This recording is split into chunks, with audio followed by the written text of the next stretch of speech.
Nah, sekarang mari kita belajar tentang kebahagiaan. Oke, silahkan teman-teman yang mungkin ambil nafas sebentar.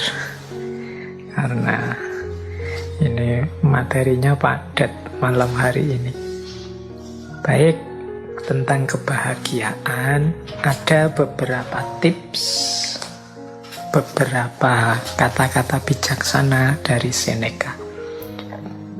Yang pertama, kata Seneca begini: orang itu menjadi sengsara karena ia berpikir dirinya begitu. Begitupun dengan bahagia. Jadi, pertama, Seneca ingin mengingatkan pada kita, bahagia atau tidak itu tergantung pemikiran kita tentang diri kita. Kunci pertama itu sama sekali tidak ada hubungannya dengan hal-hal di luar diri kita. Kuncinya tentang anggapan kita, pikiran kita terhadap diri kita. Sepahit apapun situasi, separah apapun kondisi, kalau kita menganggap, aku masih bahagia kok, aku masih bersyukur dengan situasi seperti ini, aku ini masih tergolong orang yang beruntung loh, jadi aku harus tetap bersyukur dan bahagia. Loh, itu ya kita bahagia. Meskipun situasinya sebenarnya tidak terlalu sedih, tidak terlalu mengenaskan, meskipun hanya kesulitan kecil saja dalam hidup, tapi kalau kita merasa, wah, hidupku ini malang sekali, hidupku ini menyedihkan sekali, salahku apa kok Allah mengujiku seperti ini, ya jadilah kita orang yang tidak bahagia. Meskipun mungkin sebenarnya ujiannya hanya kecil saja. Sebaliknya, orang yang ujiannya sangat berat, tapi menganggap, aku masih bahagia. Masih banyak orang yang lebih malang dari aku, lebih sedih nasibnya dari aku. Aku masih tetap harus bersyukur pada Allah. Itu pun dia masih orang yang bahagia. Jadi bahagia atau tidak itu tergantung anggapan kita, pikiran kita tentang diri kita. Tidak tergantung pada hal-hal di luar diri kita, apapun situasinya. Jadi bagi teman-teman yang ingin bahagia, ayo dimulai sekarang.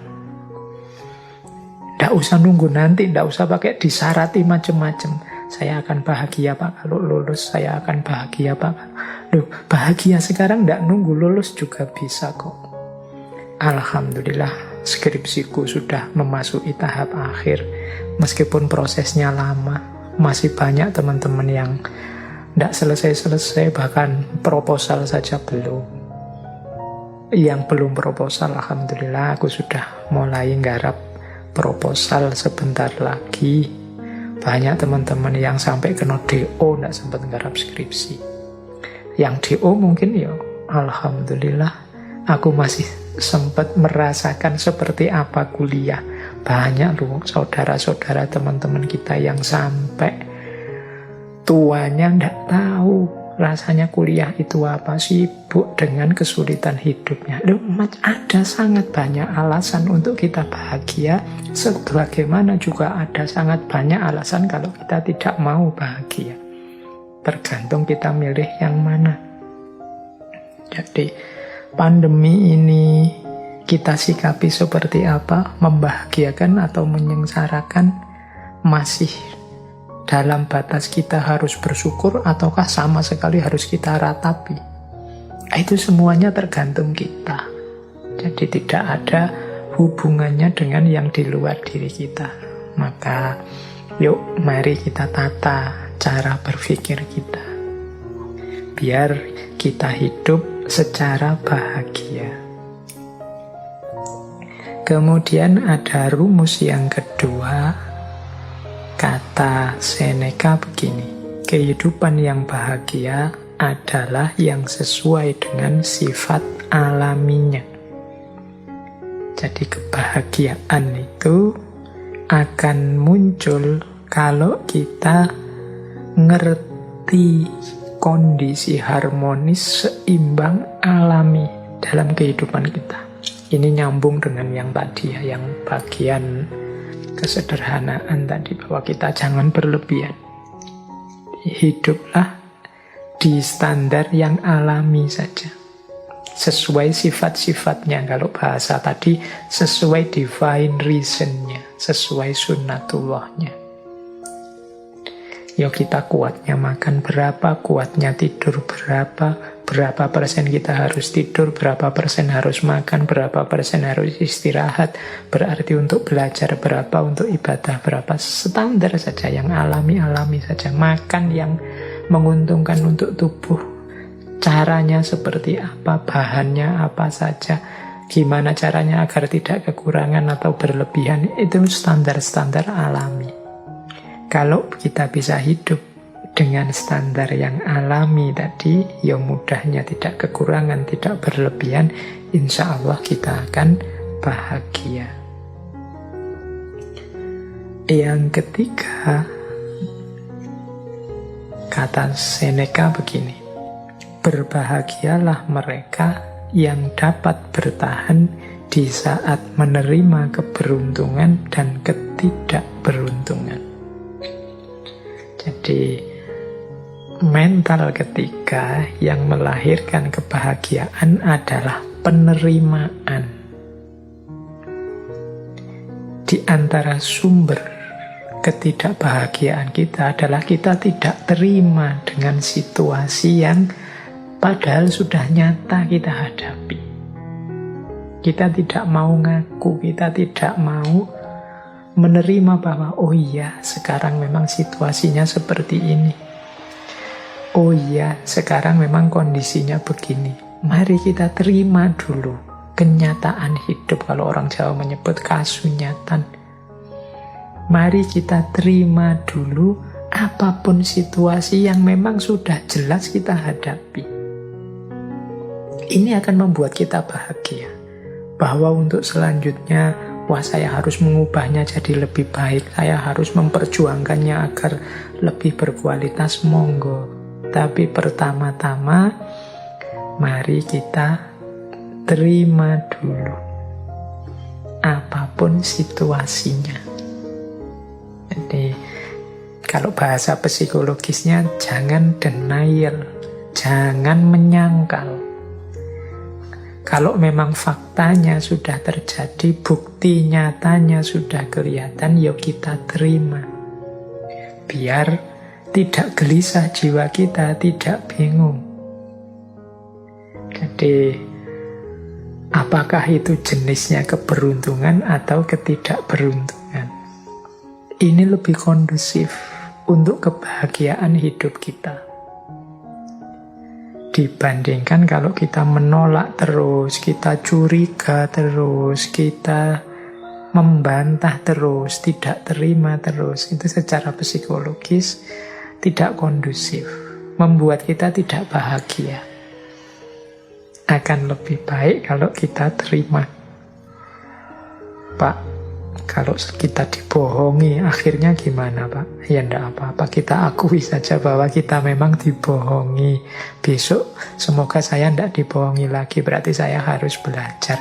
Itu lebih membahagiakan. Daripada sejak awal kita curiga, terus curiga itu pasti enggak bahagia. Suudzon itu pasti tidak membahagiakan. Kemudian hasilnya memang dibohongi, terus marah-marah. Ini juga tidak membahagiakan.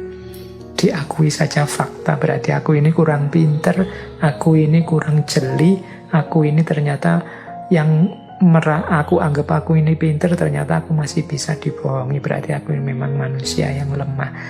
Sejak saat ini aku akan belajar biar tidak dibohongi. Itu mungkin lebih kondusif untuk hidup kita dibandingkan kita menyangkal terus, denial terus terhadap fakta yang memang sudah nyata kita hadapi.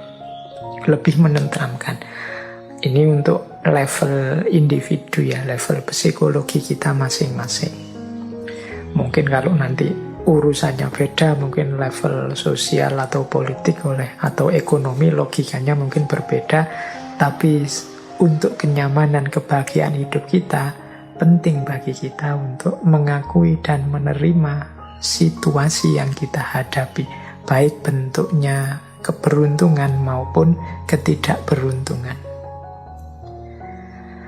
Nah, yang keempat, ini ada rumus dari Seneca begini. Keberuntungan itu adalah apa yang terjadi saat persiapan bertemu kesempatan. Ini rumusnya unik ya. Kita dulu sering mendengarkan kalimat kejahatan itu terjadi kalau ada niat dan ada kesempatan. Ini kata Seneca bukan tentang kejahatan, tapi tentang keberuntungan hidup. Keberuntungan hidup itu akan terjadi kalau persiapan bertemu kesempatan. Jadi kalau kita ingin hidupnya beruntung dan bahagia, berarti apa? Ayo kita mempersiapkan diri. Sehingga ketika kesempatan datang, kita bisa memanfaatkannya untuk kepentingan kita. Itulah namanya beruntung. Untuk hal apa saja yang kita inginkan jadi target-target kita, kalau tadi di depan ada tujuan hidup kita, mari kita siap-siap. Jangan sampai kesempatannya datang, kita belum siap. Atau sebaliknya juga, persiapan kita sudah matang, kesempatannya tidak datang. Hanya saja, kalau kesempatan kan kita tidak menguasai sendiri. Kesempatan itu kadang datang dari luar diri kita. Tapi kalau persiapan, itu kita sepenuhnya yang melakukan. Jadi mari siap-siap. Sampean ingin apa? Misalnya, saya nanti ingin jadi orang yang di masyarakat itu dihargai, kemudian mungkin disuruh ceramah, disuruh sambutan, bisa kalau tiba-tiba disuruh memberi tausiah, wah itu besok bayanganku begitu aku. Nah berarti harus sejak sekarang latihan ngomong, latihan pidato, latihan ceramah, itu persiapan. Siapa tahu tiba-tiba ketemu momen, monggo mas memberi sambutan, memberi tausiah, ini Pak Yainya ndak datang, lu kita sudah siap. Itu kan keberuntungan. Begitu tampil, wah ternyata luar biasa, besok diundang bicara lagi. Itu namanya keberuntungan. Ketika persiapan ketemu kesempatan. Tapi kalau kita tidak siap sama sekali dan memang tidak menyiapkan diri, ya kesempatannya datang, dia akan lewat sia-sia. Monggo mas tausiah. Aduh mohon maaf saya tidak mampu, saya tidak pernah, saya tidak bisa. Ya sudah, kesempatannya lewat. Itu contoh sederhana. Dalam hal apapun juga begitu. Ketika teman-teman ingin meraih sesuatu, persiapkanlah diri sebaik-baiknya sehingga ketika sesuatu itu hadir, kita sudah siap menyambutnya. Itulah kuncinya hidup bahagia. Jadi beruntunglah kita yang ketika kesempatan datang kita sudah siap. Ini diantara rumusnya kebahagiaan. Berarti sehubungan dengan target-target hidup kita, keinginan-keinginan kita, kita harus mempersiapkan diri untuk menghadapinya, mengelolanya begitu kesempatannya datang. Karena keberuntungan itu terjadi ketika persiapan bertemu kesempatan. Jadi ada 4 rumusnya kebahagiaan. Kalau versinya Seneca, yang pertama, pikiran kita tentang diri kita jadi kunci bagi kebahagiaan kita. Yang kedua, hidup yang alamiah, tidak berlebihan, tidak kekurangan, sesuai sunnatullahnya akan lebih membahagiakan. Yang ketiga, kekuatan kita untuk menerima, kemampuan kita untuk menerima apapun situasi, baik beruntung atau tidak beruntung, adalah sumber kebahagiaan.